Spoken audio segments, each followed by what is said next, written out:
Warning: the following episode contains subject matter and scenes that some viewers may find upsetting, disturbing, or unnerving.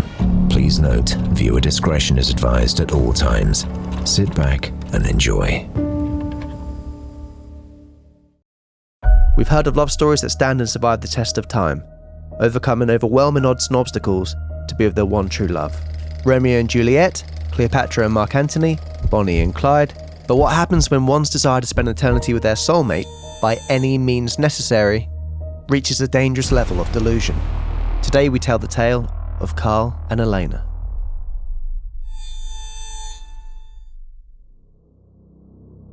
Count Carl von Kossel, more commonly known as Carl Tanzler, was long considered a very curious but very harmless individual by those who came to know him. But behind closed doors, Carl would lead a life that would shock people throughout the ages. He was raised within the German Empire during the late 1800s and immediately formed a fascination with science, travel and technology. As a young man armed with a considerable ingenuity and an appetite to make the world a better place, Carl left Germany just before the outbreak of World War I in order to experience life in Italy, India and Australia. However, it is a particular experience in Italy that would change Carl's life forever. From an early age, Carl claimed that he would frequently be visited by spirits of the dead, including friends, strangers, and even distant ancestors. But there was one particular spirit that would continue to visit Carl, even as he grew into an adult. Late one evening, whilst living in Genoa, Italy, Carl claimed that he was visited by the ghost of an ancestor, Countess Anna Constantina von Kossel, who informed Carl of his destiny in the majestic revelation of the image of his one true love. The image of a dark-haired, exotic-looking young lady filled the room, and it is this image that would be on Carl's mind for the rest of his life. Carl was spellbound, and his mind was now made up. He would travel to America in search of a new life, and perhaps the hope of finding his one true love. By this point, Carl was 49 years old, already married, and had 2 daughters. However, despite this, could not rid his mind of anything other than the image of a beautiful, dark-haired woman, and he convinced himself that their paths would eventually and inevitably cross. Not only this, he would also convince his family to make the journey to America with him. Carl and his family settled in America, where he began working as a radiology technologist at the Marine Hospital Service in Key West, Florida. And on one sunny day in April of 1930, while he was working at the hospital, Carl's entire body froze as he observed a young lady who completely matched the visions he was provided by the spirit of his ancestor. The same visions that he had been replaying over and over again in his dreams for years and years. Carl had finally found his true love and became captivated from that very moment onwards.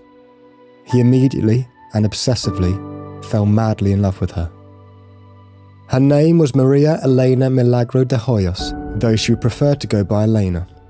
Elena had an appointment at the hospital and she was visiting with her mother.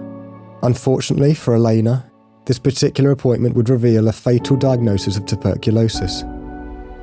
Meanwhile, overwhelmed by the ever-changing circumstances and the ache to introduce himself by any means necessary, Carl approaches Elena and her mother and informs both of them that he's a medical expert and believes he was put on this earth purely to save Elena's life. He offers his 24-hour services to the family, who agree, and he immediately gets to work on treating Elena. Carl brings various electrical equipment, including X-ray machines, to the Hoyos family home. He also attempts to cure Elena with multiple different medications stolen from the hospital. Desperate, any manner possible, to keep his true love alive, he also began to bizarrely shower his patient with expensive gifts, including jewellery, clothing and fragrances. It is alleged that, whilst Elena was receiving high doses of pain management medication, Carl would also profess his undying love for her and propose to her several times. With one of Elena's sisters, Nana, giving the following quote to the Miami Herald. Elena never loved Carl. She was only nice to him because our mother told her she should be kind to those who were kind to her. She looked upon Carl as a grandfather. And when he proposed marriage to her, she always told him, "You are too old. Why, you are old enough to be my grandfather. What's more, I do not love you." He became so persistent that we eventually asked him to stay away from the house. Sadly, the treatment provided by Carl has little, if any, impact. And, like many of her immediate family members, Elena is unable to survive her tuberculosis. Carl cannot comprehend a life without Elena, and his undying love for her lives on. Carl, having fought tooth and nail to try and keep Elena alive, is defeated.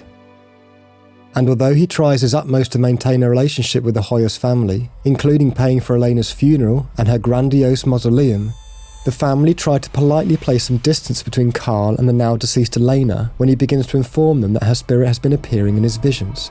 Carl even begins serenading her corpse. Having spent almost 2 years grieving Elena, Carl continues to make the Hoyos family uncomfortable by visiting Elena's mausoleum every single night after work, often spending hours alone in her resting place. When the family begin to query this and attempt to moderate his visits, Carl decides to put a plan into action.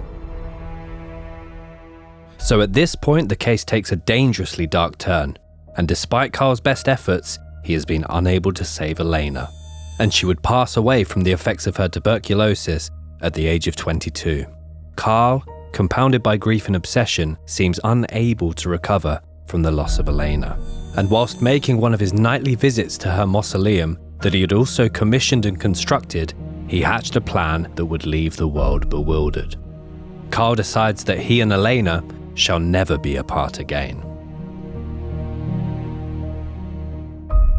Aided only by the moonlight, Carl decides to creep through the cemetery and make his way towards Elena's mausoleum.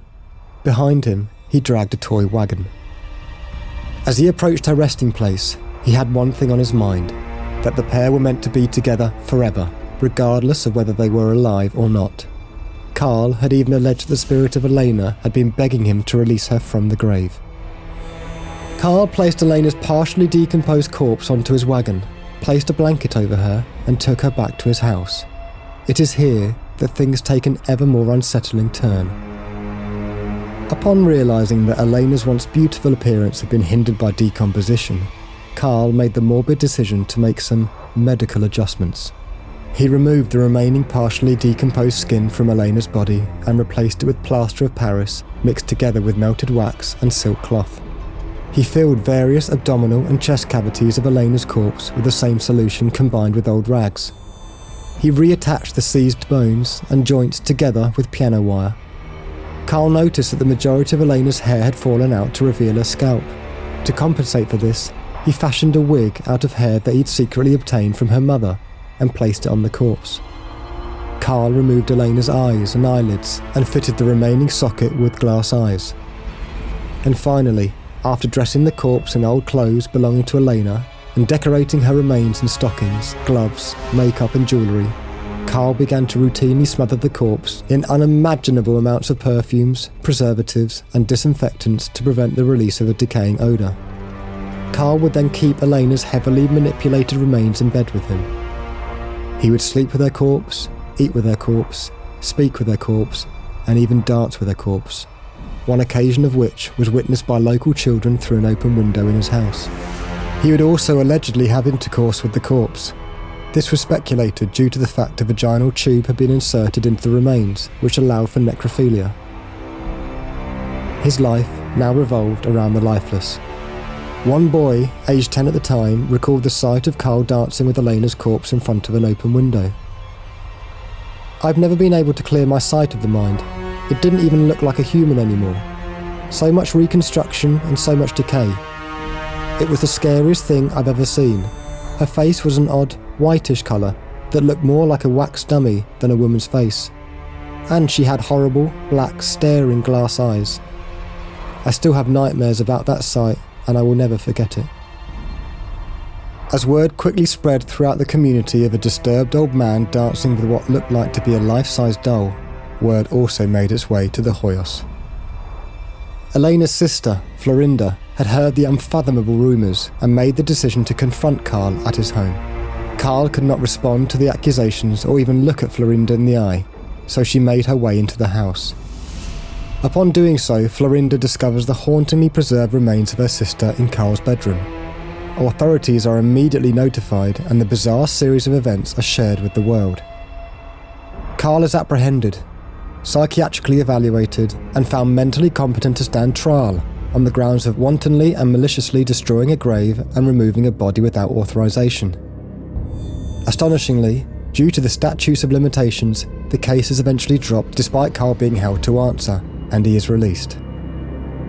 Elena's engineered remains were, for a time, put on display at the Dean Lopez Funeral Home, where thousands flocked to pay their respects and take a curious glance at Carl Tanzler's obsession. Her body was later buried in an unmarked grave, the location of which was kept secret to the Hoyos family. Despite overwhelming public interest in the case and widespread shock that the case was dropped, there was a huge amount who felt sympathy towards Carl, with many viewing him as an eccentric romantic. So, despite his best efforts, Carl would never see Elena again. Separated from Elena's corpse, Carl moved to Pasco County, Florida, where he would spend the rest of his life. He constructed a death mask of Elena from memory, which he attached to a life-size effigy, and resumed his old habits. He lived with this effigy for the next 8 years, where he would die at the age of 75, allegedly in the arms of Elena's mummified effigy. Some have speculated that Carl planned for Elena to die from the start, with claims that he was in fact responsible for her death via poisoning, to put her out of her pain and to begin his life with her remains. Others have speculated that Carl in fact had the body switched, and that he died with the real remains of Elena. Most note that this is a story of a man's obsession to a delusional and dangerous level, and suggests that love can motivate a person to do anything in their power not to let go.